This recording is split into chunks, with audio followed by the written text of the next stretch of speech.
Hello, I'm Tony Guida.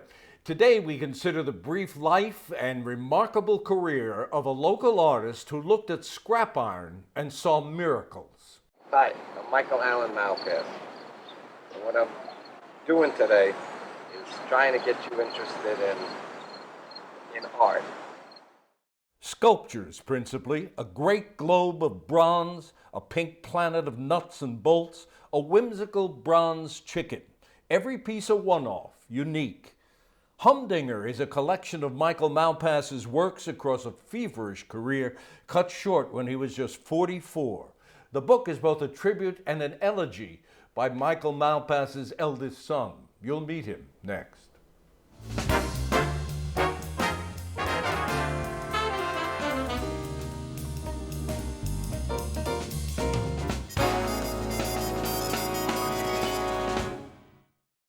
Michael Malpass, welcome to the program. Delighted to have you here. I'm delighted to be here, Tony. Thank you so much for having me. Your father was only 44 when he died. You were 19. He had worked extremely hard and very productively during that time. How much involvement did you have in that work, if any? Well, my father, he taught me how to weld and how to, shine up his pieces and how to grind them and do but I wasn't interested in sculpture. He and I had more of a bond in fishing. He loved to fish. I loved to fish. But when it came to the sculptures, I was very involved with moving them because I was the oldest of four.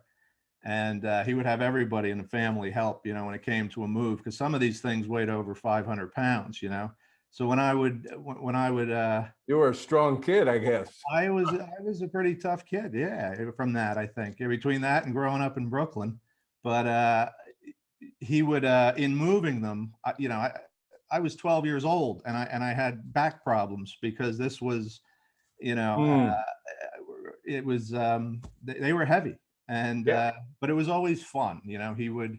He and I would laugh. We'd throw insults at each other while we were moving them. And he would say I had bird legs and, we'd just keep laughing. And it would be even harder to move the stuff because we'd be laughing so much. So your fingerprints are on some pretty outstanding works of art. They are. And he has 300 spheres all over the world, Japan, Bulgaria, Poland, France, and then some closer to home, various colleges, Rutgers, Monmouth University, Pfizer Pharmaceuticals. Yeah.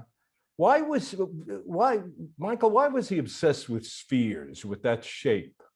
I think his fondness for this sphere, it came from his fascination with the circle of life. He and Mother Earth.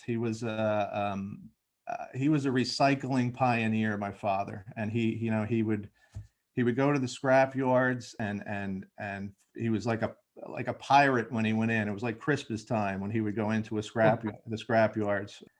He just loved metal and would take these pieces that you and I would look at and say, because he would say to it, isn't this great? Doesn't this one? He would cut it on his bandsaw and we would just be like, yeah, it's great, but he knew what he was going to do with that piece already, while he could see it. He could imagine it already as a sphere or some other object that he was going to forge it and weld it into.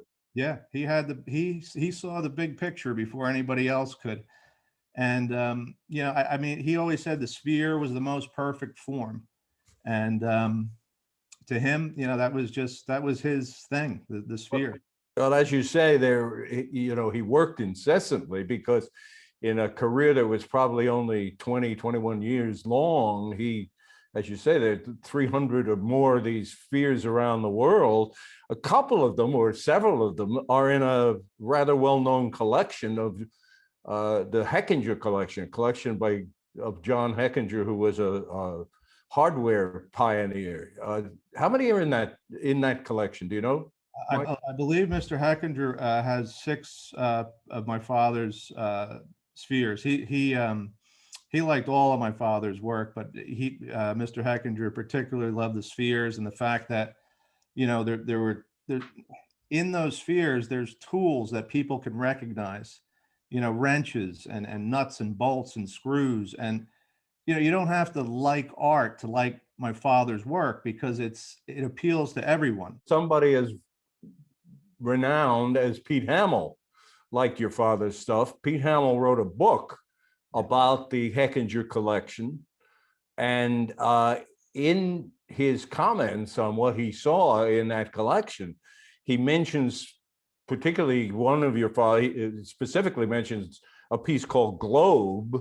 What do you recall what that's made out of, Michael? Yeah, this Globe was a steel piece. It was a 5-foot diameter piece. It was when Mr. Heckinger and my father would collaborate on something that he wanted, it would always be, one of his best works. They were always extra special, the ones that Mr. Heckinger got. Yeah.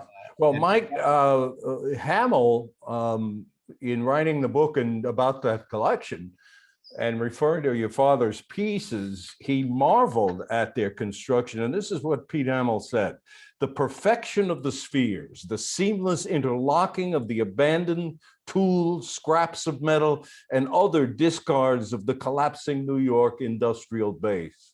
That's part of what Pete said about what your dad was doing. Yeah, well, first of all, it was an honor to get a testimonial from Mr. Hamill. I mean, he is, he's a legend. And I actually, he signed the book for me, which was really special. Well, Pete's first goal, I mean, we all know Pete is a journalist, newspaperman, columnist, essayist, author, but his first goal was to be an artist. Yeah. He a comic book artist. He actually studied at the School of Visual Arts and at Pratt, where your father attended and later taught. Pete wanted to be an artist. Yeah, I don't think there was anything he couldn't do. I'm sure he would have been a great one. New York at the time was a blue collar town, and people were using tools to go to work. They appreciated those tools, and they kept their tools in bags. They wrapped them up, and they used them like a doctor would use his tools. Isn't that the title of the Heckinger collection? Tools as art.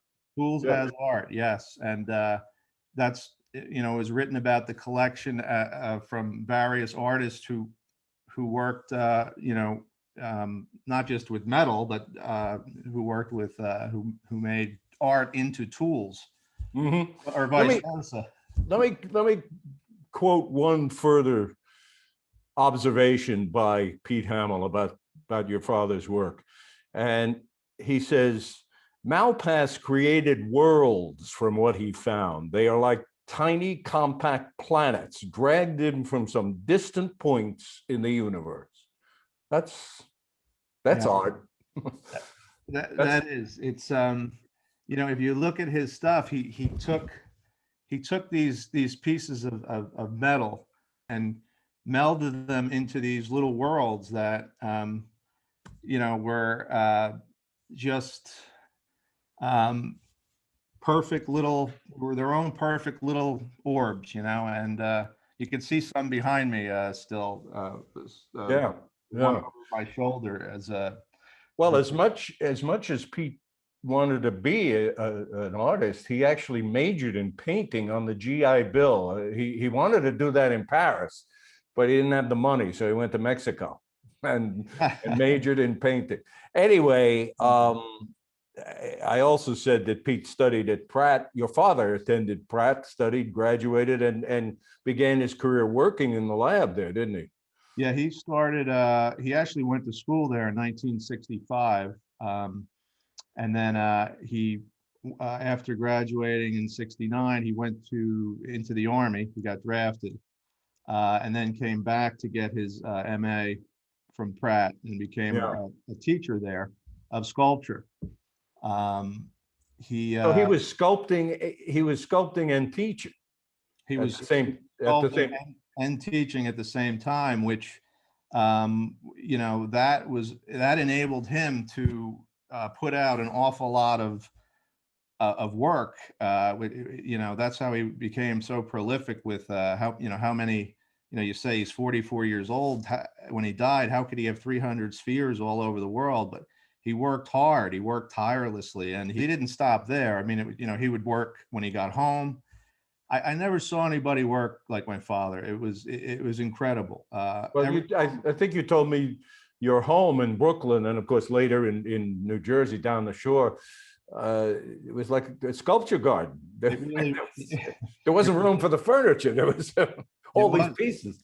You don't know how many times I stubbed my toes on those things. I'll tell you, they were all over the place. They were in the kitchen, they were in the living room, the dining room, up. You know, he worked in the attic, and they were up there. Yeah, they were everywhere. It really was a sculpture garden. You're right. He was somebody described him as not caring about notoriety and fame, but on the other hand, he was driven to get his work seen. And tell a story about his first, you know, foray into the city, looking for a gallery who would take him on and expose his work and exhibit his work.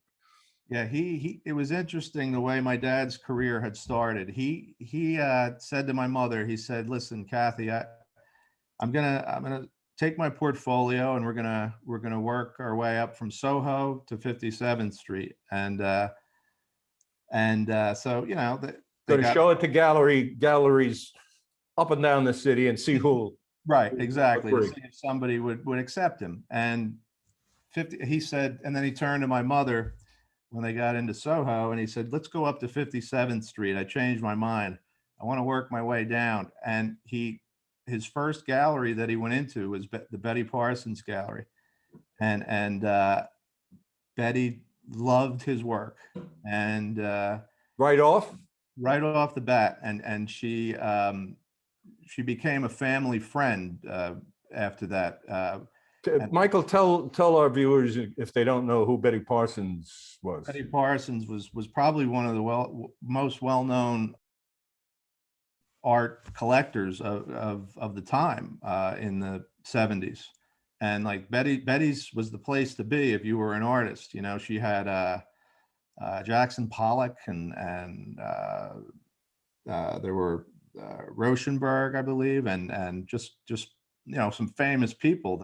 There were stories she would tell about to my mother and father about playing tennis with Ezra Pound. I mean, she was just she's a legend, like Mr. Hamill was, you know. Well, from your book, there's another quote about your father's work that I like, and this one's from Betty, who, as you say, fell in love with it right at the beginning and began exhibiting it. She wrote a little verse to introduce his work, these spheres. And in the verse, she says, "Up from the earth, the iron sang like a song from the moon." Yeah, that never leaves my head. I love that verse. I mean, she really loved his artwork, and he procured a show there, and the show, he sold so much artwork at that first showing, including one of those to Mr. Heckinger.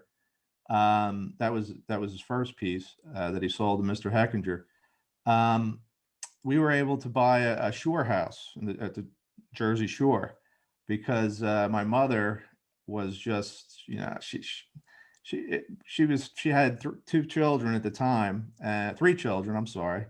And we lived in Bedford-Stuyvesant, and it was, you know, Pratt. We did live on the campus of Pratt Institute, but my mother still had, she just wanted to be in a safer place. And so my father had, we bought a shore house in Bricktown, New Jersey. And it was just great, you know, because I was 9 when I moved out of the city. And I love to fish, so that was a real bonus for me. But my father was, you know, it was hard on him because then he had to commute, and you know, he would Friday nights he would take the New Jersey Transit and from Penn Station to Point Pleasant, and And they Nobody wants a life of commuting on New yeah, Jersey Transit, no, then or now. so he was sad because he missed us, and but he was happy that we were. You mentioned fish a couple of times, and he loved to fish and took you fishing, and he did a number of works on paper and a lot of fish on kind of whimsical looking fish on those in those works. Yeah, he would draw these fish that looked like they could swim out of the paper. They were so accurate, and he did a lot of collages. He was into a lot of different art mediums. He made jewelry. He did drawings, paintings. He painted a lot before he became a sculptor. And he also his relaxation, I'll put that in quotes, his relaxation from all of this very laborious welding and forging and putting those spheres together, the way he would relax from art, as you put it in the book, I like the way you put it in the book, he would relax from making art by making art. And he made things that he called chicken men. Tell us about the chicken men. That's fun. I said he took time off from art to make art because these while after he was done working on a sphere, he needed something else to do, so he would make these chicken men, he called them, and that you can see that a couple of them behind me. They're very whimsical, and when he made them, it was like he was drawing in the air. I mean, it was like how he was manipulating the metal. It was incredible. The spheres, sometimes, like I remember he said the ExxonMobil sphere that he did, and I believe it was the Pfizer sphere. It was 600 man hours he put into these spheres. And he just wanted a break from that, and he would do these chicken men as well. There are two that I just picked out because I kind of fell in love with them. One is called Bronze Chicken, which is forged and welded thing, and to me looks almost like a stork or something. And the other one, I think the title is a pun, Ground Chicken. Yeah, ground. I always like the that. pun being that it's not grounded because there's no base, and you could ground it wherever you want, I guess. Was that the idea? That's exactly it. You got that.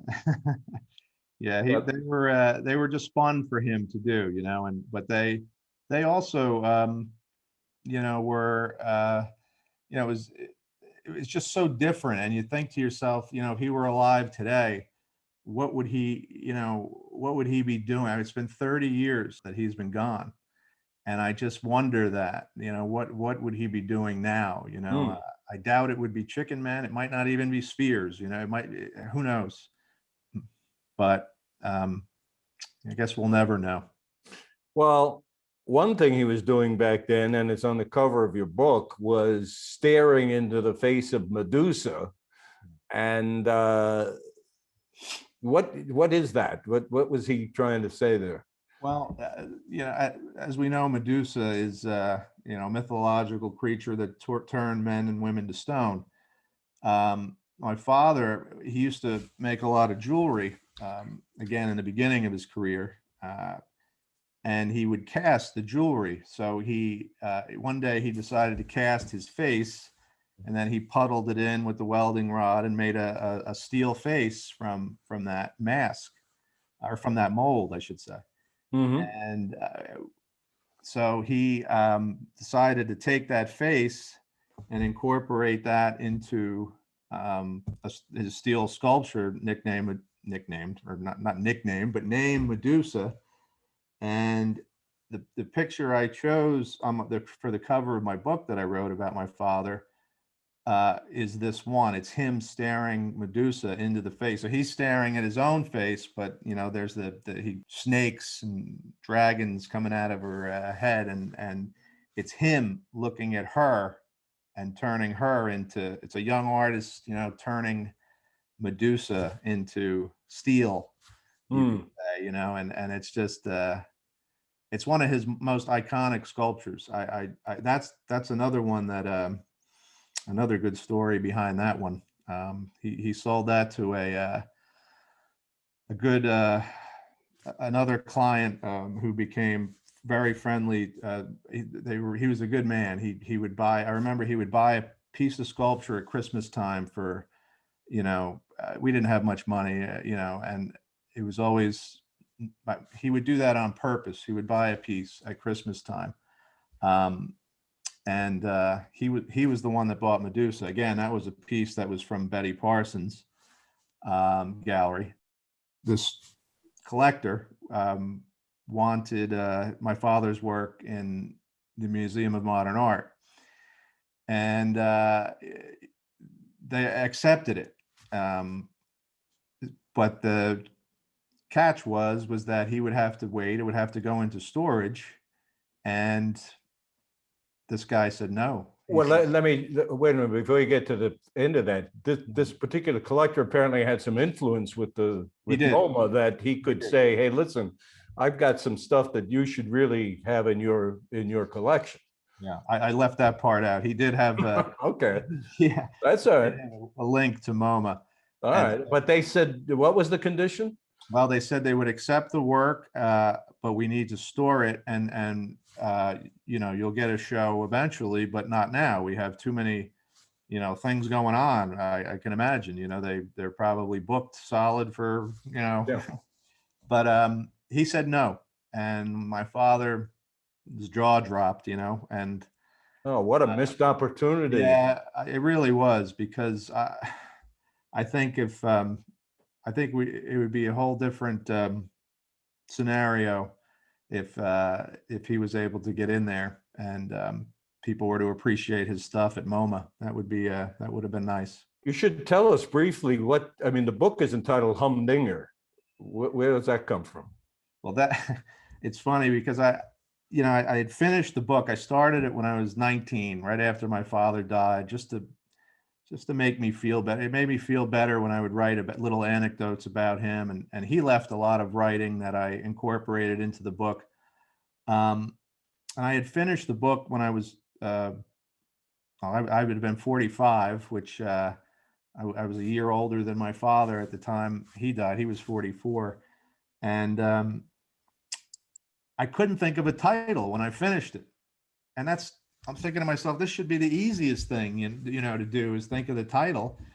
But it just, I decided to put, we have a documentary film about my father that was made by Monmouth University in New Jersey. And I said, let me sit down and watch the film, and maybe I'll get a spark, and you know, I'll figure out what the title is. And I didn't get 5 minutes into it, and it was a scene where he was cutting metal on a bandsaw, brass, and he would say, you know, he would show it to the camera, and he would say, "Is that a humdinger?"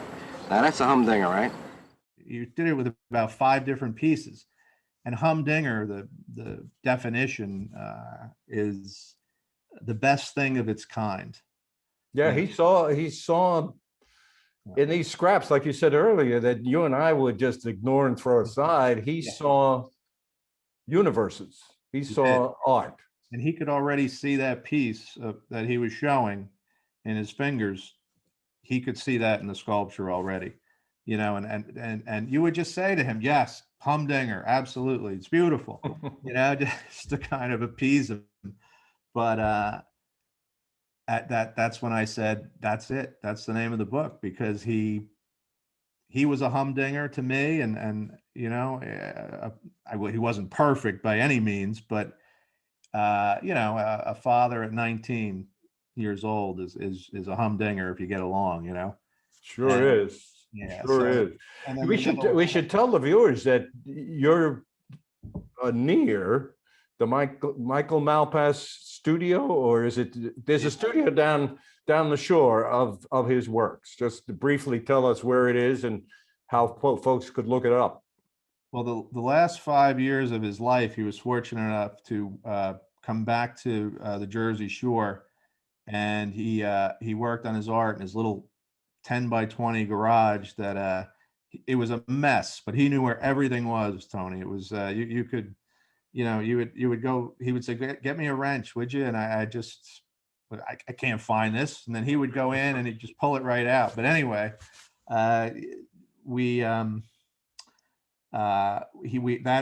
little garage is now a studio, a gallery that was converted into a gallery that's named after my mother. It's the Kathleen Malpass Gallery.